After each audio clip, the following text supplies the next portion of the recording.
अभी आप सुन रहे हैं डीजे निरंजन मरकाम मिक्स किया हुआ गाना।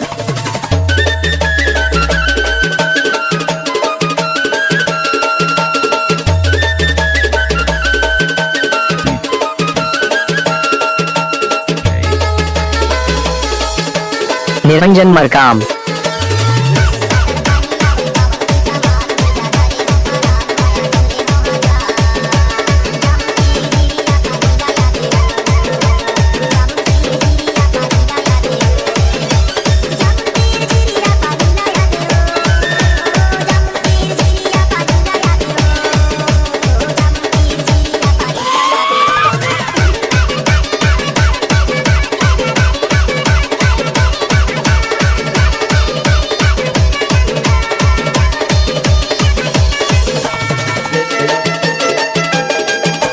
निरंजन मरकाम।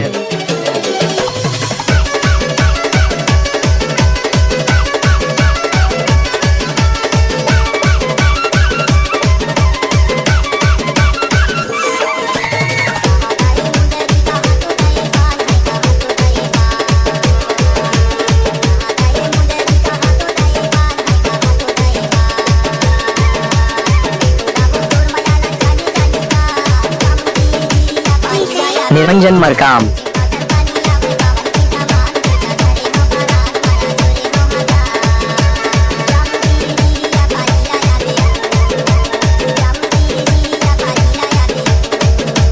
आपने सुना ही होगा डीजे निरंजन मरकाम मामा टोला वाले।